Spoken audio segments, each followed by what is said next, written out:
नमस्कार, मी सुरेखा आणि आज आपण मस्त अशा खुसखुशीत भरपूर सारे लेयर सुटलेल्या करंज्या कशा प्रकारे करायच्या याची रेसिपी पाहत आहोत। दिवाळीच्या फराळाच्या रेसिपीमध्ये मानाची म्हणजे ती करंजी। बघू शकता करंजीला काय मस्त लेयर्स आलेले आहे। तर ही करंजी मी तुम्हाला तोडून सुद्धा दाखवते। अगदी खारी असते ना, खारी सारखीच लेयर सुटलेली ही करंजी आपली झालेली आहे। एक एक लेयर असा वेगवेगळा करता येईल अशी ही इतकी मस्त खुसखुशीत आणि चवीला तर अप्रतिम, अजिबातच तेलकट न होणारी आणि संपेपर्यंत कुरकुरीत राहणारी ही करंजी आपण केलेली आहे। तर ही करंजी आपण साठ्याची केलेली आहे। तर साठा करण्यासाठी कॉर्नफ्लॉवर किंवा मैदा वापरला जातो, पण या ठिकाणी आपण कॉर्नफ्लॉवर किंवा मैदा न वापरता एक असा वेगळाच पदार्थ वापरलेला आहे। त्यामुळेच आपली करंजी मस्त अशी संपेपर्यंत ही कुरकुरीत राहते। तेलामध्ये अजिबात न विरघळणारी किंवा तेलकट सुद्धा न होणारी, शिवाय पौष्टिक सुद्धा ही करंजी झालेली आहे। त्यासाठी व्हिडिओ कुठेही स्किप न करता पूर्ण पहा। आज आपण करंजीचं सारण देखील एकदम वेगळ्या पद्धतीने म्हणजे असं पौष्टिक करणार आहोत। तर सारण करण्यासाठी एक वाटी रवा घेतलेला आहे। जी भाजीची वाटी असते ना, त्या वाटीने एक वाटी रवा घेतलेला आहे। तुम्ही जर का मेजरमेंट कपने घेत असाल तर बघू शकता पाऊण कप हा रवा भरलेला आहे। आणि रवा घेताना अगदी बारीक घ्यायचा आहे। जो 0 नंबरचा असतो ना, तोच रवा घ्यायचा आहे। आणि वाटीची साईज सुद्धा तुम्ही पाहू शकता, जी रेग्युलर भाजीची वाटी असते त्या वाटीने एक वाटी रवा म्हणजेच पाऊण कप रवा एवढा भरत असतो। आता एक वाटी रवा घेतलेला आहे। रवा अगदी बारीक घेतलेला आहे मी आधी सांगितल्याप्रमाणे, आणि त्याच वाटीने आपल्याला मैदा सुद्धा घ्यायचा आहे। अर्धा रवा अर्धा मैदा घेतला। कुठल्याही गोडाच्या पदार्थामध्ये चिमूटभर मीठ घातलं ना, चवीला आणखीनच पदार्थ रुचकर लागतो, म्हणून अगदी चिमूटभर मीठ टाकायचं आहे। एक चमचा असं घट्ट तूप घ्यायचं आहे। तूप तडका पॅन मध्ये टाकलं आणि तूप आपल्याला गरम करून घ्यायचं आहे। तूप गरम होत आहे तोपर्यंत सगळं साहित्य मिक्स करून घेऊ।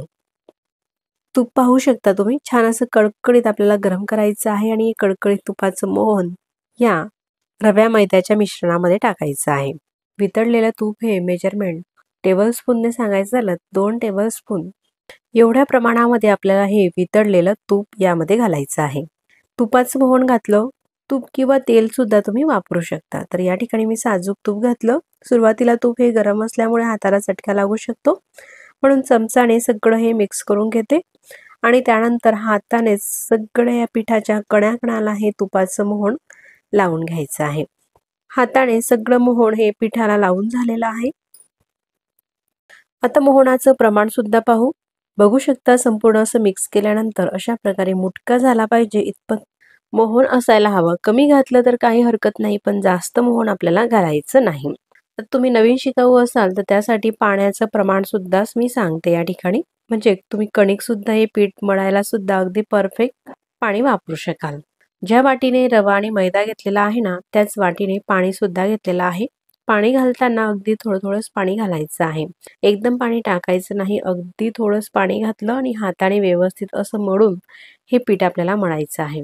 एवढ्या ह्या पिठासाठी कितपत पाणी लागणार आहे, पाणी सुद्धा या ठिकाणी आपण बघणार आहोत। म्हणजे तुम्ही नवीन शिकाऊ जरी असाल ना, तरी पहिल्याच प्रयत्नामध्ये अशी मस्त ही कुरकुरीत आणि खुसखुशीत करंजी करू शकाल। पीठ हे जास्त सैलसर सुद्धा मळायचं नाही आणि खूप असं घट्टसर सुद्धा नाही।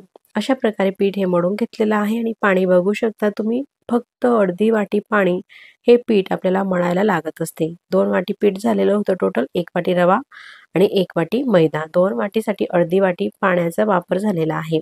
पीठ असं स्मूथ मळून घेतलेलं आहे। आता यावरती झाकण ठेवायचं आहे आणि किमान अर्ध्या तासासाठी असंच झाकून राहू द्यायचंय पीठ। तोपर्यंत करंजीसाठी लागणारं सारण आपल्याला करायचं आहे। तर सारणसाठी काय काय साहित्य घ्यायचं आहे ते बघू। 1 वाटी दळलेली पिठी साखर घेतलेली आहे, किंवा तुम्ही गुळाची पावडर सुद्धा घेऊ शकता। त्याच वाटीने 1 वाटी बारीक रवा घ्यायचा आहे। 4 ते 5 चमचे मिल्क पावडर, अर्धी वाटी फुटाणे, जे काळे फुटाणे असतात ना, ते साल काढून घ्यायचे आहे। त्यानंतर आपल्या चवीनुसार किंवा आपल्या आवडीप्रमाणे ड्रायफ्रूट यामध्ये घालायचे आहे। अर्धा चमचा वेलची पूड, आणि ज्या वाटीने रवा घेतलेला आहे ना, त्याच्या दुप्पट 2 वाटी आपल्याला खोबऱ्याचा खीस घ्यायचा आहे। आता गॅसवरती कढई ठेवलेली आहे। कढईमध्ये अगदी थोडंसं तूप टाकलं। आता खोबऱ्याचा खीस भाजून घेऊ। खोबऱ्याचा खीस भाजत असताना गॅसची फ्लेम कमी किंवा मीडियमच ठेवायची आहे। मोठ्या गॅसवरती हा खीस अजिबातच भाजायचा नाही आणि खूप असा डार्क ब्राऊन रंगावरती सुद्धा भाजायचा नाही। असा छान खमंग भाजून झाला का मग कढईच्या आतून काढून घ्यायचा आहे। तुम्ही बघू शकता हलका असा बदामी झालेला आहे खोबऱ्याचा खीस। आता हा थंड होण्यासाठी पसरून ठेवायचा आहे ताटामध्ये। पुन्हा कढईमध्ये पाव चमचा तूप घालायचं आहे। तूप हलकंसं गरम झालेलं आहे, त्यामध्ये घेतलेला 1 वाटीभर रवा टाकू आणि भाजून घेऊ। रवा सुद्धा भाजत असताना गॅस कुठे आपल्याला मोठा करायचा नाही, तर कमी ते मीडियम गॅसच्या फ्लेमवरतीच हा रवा सुद्धा आपल्याला भाजून घ्यायचा आहे। रवा हा अर्धवट असा भाजून झाला का त्यामध्येच घेतलेले हे ड्रायफ्रूट सुद्धा टाकून परतून घेऊ। वेगळे तुपामध्ये परतण्याची काही गरज भासत नाही। असे जरी आपण भाजून घेतले ना, छान असे खरपूस भाजले जातात आणि सोबतच करंजीमध्ये सुद्धा तळले जातात नंतर। म्हणून जास्त तेलाचा किंवा तुपाचा वापर करायचा नाही आपल्याला हे भाजण्यासाठी, म्हणजे आपली करंजी जास्त तेलकट होणार नाही। 1 ते 2 मिनिटांसाठी ड्रायफ्रूट सुद्धा परतून घेतलेले आहे। त्यानंतर सगळ्यात शेवटी मिल्क पावडर घालायची आहे आणि 1 मिनिटासाठी मिल्क पावडर सुद्धा परतून घ्यायची आहे या साहित्यामध्येच। मिल्क पावडरमुळे आपल्या करंजीला मस्त अशी खव्यासारखी चव येते। तुम्ही खवा सुद्धा वापरू शकता भाजून, पण खव्याची करंजी ही जास्त दिवस टिकत नाही आणि शिवाय खवा हा ओलसर असल्यामुळे ना करंजी ही मऊ पडते। म्हणून खवा न वापरता आपण या ठिकाणी मिल्क पावडर वापरलेली आहे। मिल्क पावडरमुळे करंजी ही अजिबात मऊ पडत नाही आणि चवीला सुद्धा छान लागते। 1 ते 1.5 मिनिटासाठी मिल्क पावडर सुद्धा या रव्यासोबत परतून घेतलेली आहे। टोटली 7 ते 8 मिनिटांसाठी आपण हे कमी गॅसवरती भाजून घेतलेलं आहे सगळं साहित्य। आता रवा कढईच्या आतून काढते आणि पसरून ठेवायचं आहे ताटामध्ये। आता हे सगळं साहित्य गार होत आहे तोपर्यंत आपण जे फुटाणे घेतलेले आहे ना, ते फुटाणे मिक्सरच्या भांड्यामध्ये टाकायचे आहे किंवा तुम्ही या ठिकाणी दाडवं सुद्धा वापरू शकता। अशी छान बारीक पावडर करायची आहे आणि ही फुटाण्याची पावडर या सारणामध्ये टाकली, सोबतच वेलची पूड सुद्धा टाकायची आहे आणि सगळं मिक्स करून घ्यायचं आहे। बघू शकता असं हे कोमट आहे, खूप असं गरम नाही आणि असं थोडंसं गार झाल्यानंतरच त्यामध्ये पिठी साखर घालायची आहे, म्हणजेच दळून घेतलेली साखर।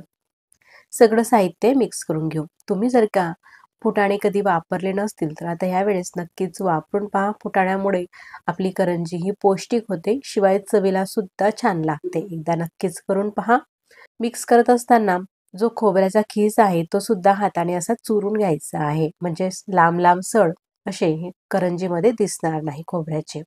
हे सारण बाहेर जरी आपण ठेवलं 15 ते 20 दिवसासाठी छान असं टिकतं आणि जर का फ्रीजमध्ये ठेवलं तर 2 ते 3 महिन्यापर्यंत मस्तच राहतं। यामध्ये ओलसर पदार्थ आपण कुठेही काही वापरलेला नाही, त्यामुळे हे सारण अजिबातच खराब होत नाही। आता त्यास मिक्सरच्या भांड्यामध्ये 1 टेबलस्पून तूप घेतलेलं आहे। साजूक असं घट्टच तूप घ्यायचं आहे। त्यानंतर 3 चमचे या ठिकाणी आपल्याला व्हॅनिला कस्टर्ड पावडर घ्यायची आहे आणि 1 चमचा तांदूळाची पिठी घ्यायची आहे। तांदूळाच्या पिठीमुळे आणि ह्या व्हॅनिला कस्टर्ड पावडरमुळे ही करंजी चवीला अप्रतिम लागते। शिवाय व्हॅनिला फ्लेवरची आहे, थोडीशी टेस्ट सुद्धा वेगळी येते, पण छान येते। तुम्हाला जर का हे घ्यायचं नसेल तुम्ही कॉर्नफ्लॉवर किंवा मैदा सुद्धा वापरू शकता। मिक्सरला 1 मिनिटासाठी फिरून घेतलं। बघू शकता आपला साठा हा अगदी झटपट तयार झालेला आहे। आता काही प्रमाणामध्ये हा साठा मिक्सरच्या भांड्याला तसाच चिटकतो, तर त्यासाठी काय करायचं आहे, पीठ सुद्धा बघू आपण तोपर्यंत। असं हे घट्टसर पीठ आहे, तर हे पीठ घ्यायचं आहे पारीसाठी आपण मळलेलं आणि ते मिक्सरच्या भांड्यामध्ये टाकायचं आहे आणि मिक्सरला फिरून घ्यायचं आहे। असं जर का आपण हे पीठ मळलेलं फिरून घेतलं तर खूप असं मऊ होतं, अगदी कापसासारखं, आणि जे तूप चिटकलेलं असतं मिक्सरच्या भांड्याला ते सुद्धा निघून येतं। बघू शकता तुम्ही या ठिकाणी हे मळलेलं पीठ अगदी कापसासारखं मऊ झालेलं आहे आणि सगळं तूप सुद्धा निघालेलं आहे, म्हणजे कुठेही आपलं काही वाया जात नाही। अशाच प्रकारे संपूर्ण हे पीठ थोडं थोडं करून तुकडे टाकायचे आहे मिक्सरच्या भांड्यामध्ये आणि हा गोळा संपूर्ण फिरून घ्यायचा आहे। सगळा गोळा हा फिरून झालेला आहे। बघू शकता अगदी स्पंजी असं होत असतं हे पीठ आणि भांडही पाहू शकता अगदी क्लीन झालेला आहे। पीठ असं एकत्र करून घ्यायचं आहे हा गोळा। हाताला एकदम सॉफ्ट असं हे पीठ लागत आहे। आता आपल्याला पारी करायची आहे, त्यासाठी अशा प्रकारे छोटे छोटे हे गोळे काढून घ्यायचे आहे। तर एवढ्या ह्या मोठ्या गोळ्याचे असे हे मीडियम साईजचे 6 गोळे झालेले आहेत। एकसारख्या आकाराचे हे गोळे आपल्याला करायचे आहे. गोळ्यांना हवा लागून ते कडक होऊ नये यासाठी हवाबंद डब्यामध्ये अशा प्रकारे झाकून ठेवायचे आहे, म्हणजे जेणेकरून यावरती कडक पापुर्ती अशी येत नाही. आता पोलपाट घ्यायचा आहे आणि पोलपाटावरती गोळा ठेवायचा आहे आणि लाटायचा आहे. जशी आपण चपाती लाटतो ना मोठीच, त्यानुसारच लाटायचं आहे, पण लाटताना खूप असं पातळ लाटायचं आहे. पीठ हे छान घट्टसर असल्यामुळे याला पीठ किंवा तेल तूप काही लावायची गरज भासत नाही, असं छान असे हे लाटल्या जातात. बघू शकता अशी मोठी छान चपाती ही लाटून घेतलेली आहे. अगदी एकसारखी पातळ लाटायची आहे. आता ही लाटलेली चपाती ताटामध्ये ठेवू.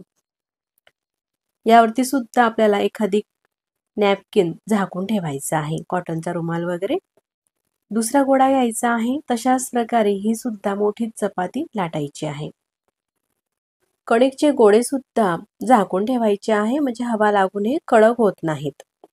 अशाच प्रकारे पातळसर सगळ्या चपात्या ह्या लाटून घ्यायच्या आहे. दुसरी सुद्धा चपाती ही लाटून घेतलेली आहे. बघू शकता कुठेही चिटकत नाही किंवा काही नाही, आणि अगदी भराभर ह्या गोळ्यांच्या चपात्या लाटल्या जातात. आणि पातळसर सुद्धा तुम्ही बघू शकता. जाड जर का ही चपाती तुम्ही लाटली तर करंजीला लेयर सुद्धा जे येतील ना ते जाड येतील आणि व्यवस्थित येणार नाही. त्यासाठी ही चपाती छान बारीक लाटा, म्हणजे लेयर सुद्धा छान बारीक येतील. अशाच प्रकारे चपात्या ह्या लाटून घ्यायच्या आहे आणि एकावरती एक ठेवत घ्यायच्या आहे ताटामध्ये. तर आता सगळ्या चपात्या ह्या लाटून झालेल्या आहे. आता शेवटच्या चपातीला साठा लावायचा आहे. तर साठा लावत असताना अगदी पातळ लेयर लावायची आहे. हाताने लावून घ्यायचं आहे किंवा ब्रशने लावायचं असेल तुम्हाला ब्रशने सुद्धा लावू शकता.